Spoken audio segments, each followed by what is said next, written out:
नमस्कार, नवराष्ट्राच्या यूट्यूब चॅनलमध्ये आपलं स्वागत। मी राहुल वाघ आणि एक महत्त्वाचा विषय घेऊन मी आज आपल्या समोर आलेलो आहे। दिल्लीमध्ये आज आम आदमी पक्षाचे जे संयोजक आहे अरविंद केजरीवाल त्यांनी पत्रकार परिषद घेत कापूस उत्पादक शेतकऱ्यांच्या संदर्भामध्ये काही बाबी सांगितल्या आणि त्याच्यावरून त्यांनी केंद्र सरकारवर सडकून टीका केली आहे। पिछले कुछ दिनों में प्रधानमंत्री मोदी जी ने पीठ पीछे चोरी चोरी कुछ ऐसे निर्णय लिए हैं जो पूरे देश भर के किसानों के साथ बहुत बड़ा धोखा है। एकंदरीतच या पत्रकार परिषदेच्या माध्यमातून अरविंद केजरीवाल यांनी काही भीती व्यक्त केली आहे की देशातला जो कापूस उत्पादक शेतकरी आहे त्या शेतकऱ्याला पुन्हा आत्महत्या करावी लागतील अशा प्रकारचे निर्णय केंद्र सरकारने घेतला असल्याचा आरोप अरविंद केजरीवाल यांनी केला आहे।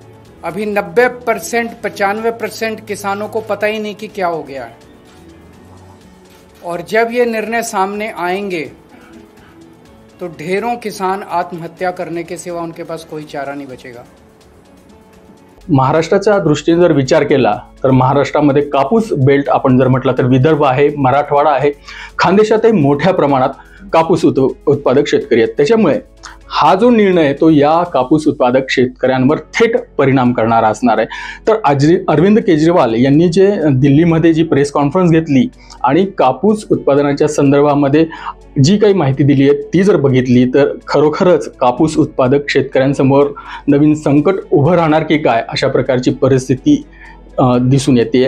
पिछले कुछ दिनों में मोदी सरकार ने निर्णय लिया है कि वो 11% ड्यूटी जो अमेरिका से आने वाली कपास पे लगाई जाती थी वो ड्यूटी हटा दी गई है।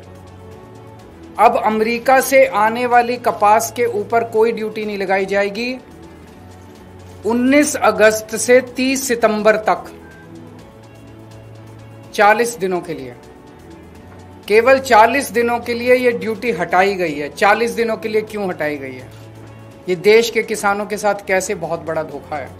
एकंदरीत अरविंद केजरीवाल यांनी जी टीका केली की अमेरिकेतून भारतात जो कापूस आयात केला जातो त्याच्यावर 11% शुल्क हे आतापर्यंत लावलं जात होतं, मात्र केंद्र सरकारने असा काही निर्णय घेतला आहे की ज्यामुळे हे 11% जे शुल्क आहे ते रद्द करण्यात आलेलं आहे। साधारण त्याचा कालावधी देण्यात आला आहे की 19 ऑगस्ट ते 30 सप्टेंबर या काळामध्ये अमेरिकेतून जो भारतात कापूस येतो त्याच्यावरचं 11% शुल्क हे आकारलं जाणार नाही।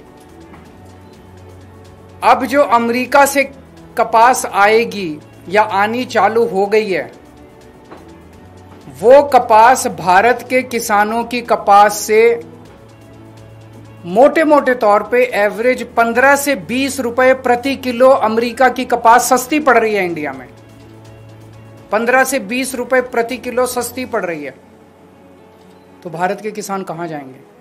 वो अपनी कपास कैसे बेचेंगे? अरविंद केजरीवाल यांचा हाच मुद्दा आहे की जर अमेरिकेतून भारतात येणारा हा कापूस त्याच्यावरचं जे आयात शुल्क जर आकारलं गेलं नाही 11% तर तो निश्चितच स्वस्त होणार आहे। आणि किती स्वस्त होईल तर त्यांनी ढोबळमानाने असं सांगितलंय की साधारणतः एक 15 ते 20 रुपये प्रति किलो हा अमेरिकन कापूस हा स्वस्त असणार आहे। त्याच्यामुळे भारतीय जे कापूस उत्पादक शेतकरी आहे जे भारतामध्ये कापूस विकतात आतापर्यंत विकत होते या आयात शुल्कामुळे जे अमेरिकेवरील कापसावर जे 11% आयात शुल्क होतं त्या आयात शुल्कामुळे जे टेक्सटाईल इंडस्ट्री होती भारतातली ती भारतीय कापूस उत्पादकांच्या कापसाला स्वीकारत असेल किंवा ते विकत घेतला जात असेल। मात्र आता जर हा निर्णय झाला की अमेरिकेचा जो कापूस आहे त्याच्यावरचं जे 11% आयात शुल्क आहे ते जर रद्द केलं गेलं तर भारतातल्या या कापूस उत्पादकांचा कापूस घेणार कोण? कारण की 19 ऑगस्ट ते 30 सप्टेंबर या काळामध्ये आताच अमेरिकेतून कापूस यायला सुरुवात झालेली आहे, आणखीन कापूस येणार आहे आणि याच्यावरचं 11% आयात शुल्क हे रद्द केलं गेलेलं आहे। त्याच्यामुळे भारताचा जर विचार केला, भारतातल्या कापूस उत्पादकांचा विचार केला तर साधारण ऑक्टोबर नंतर हा भारतातला कापूस यायला सुरुवात होतो, मात्र त्याआधीच अमेरिकेतला हा स्वस्त कापूस टेक्सटाईल इंडस्ट्रीने जर तो घेतला तर भारतीय कापूस उत्पादकांचा कापूस कोण घेणार? आता कापूस उत्पादकांनी आपलं बियाणं पेरलेलं आहे, कर्ज घेतलेली आहेत, त्यांचं पीक येणार आहे ऑक्टोबर नंतर, ते त्या ठिकाणी आपलं पीक घेऊन बाजारपेठेत जातील कापूस, मात्र तिथं अमेरिकेतला हा स्वस्त कापूस असेल अशी शंका उपस्थित करत अरविंद केजरीवाल यांनी मोदींवर जोरदार टीका केली आहे. त्यांचं म्हणणं आहे की मोदी हे ट्रम्प यांच्या दबावाखाली आलेत. एकंदरीतच ज्या पद्धतीने ट्रम्प हे निर्णय घेत आहेत आणि मोदी त्यांच्यासमोर का झुकतायत, केजरीवाल यांनी असा सवाल उपस्थित केला की एकीकडे आपण बघितलं की चीन असेल, कॅनडा असेल किंवा इतरही अनेक देश आहेत की ज्यांच्यावर अमेरिकेने निर्बंध लादल्यानंतर त्यांनी त्याला धुडकावून लावलं, ट्रम्प यांचे निर्णय धुडकावून लावले आणि स्वतः त्या ठिकाणी आपलं शुल्क त्या ठिकाणी अमेरिकेवर लावलं होतं. मग भारत असा निर्णय का घेत नाही, मोदी असा निर्णय का घेत नाही, असा प्रश्न अरविंद केजरीवाल यांनी विचारलेला आहे. त्या ठिकाणी जर हे अमेरिकेतल्या कापसावरचं 11% आयात शुल्क होतं ते तुम्ही 50% का केलं नाही, असा सवाल त्यांनी उपस्थित केला आहे.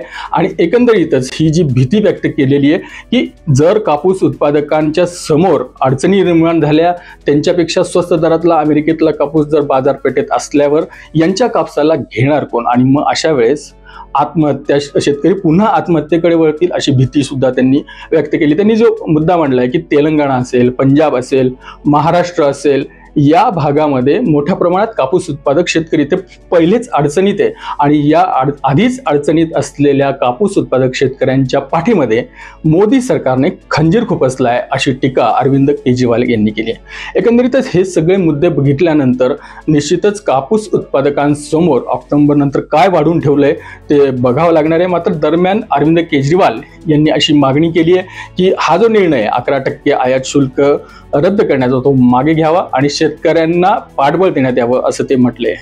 बघूया आता पुढे काय काय डेव्हलपमेंट होतं, कारण या निर्णयानंतर निश्चितच कापूस उत्पादकांच्या प्रश्नावर राजकीय वातावरण हे तापणार आहे.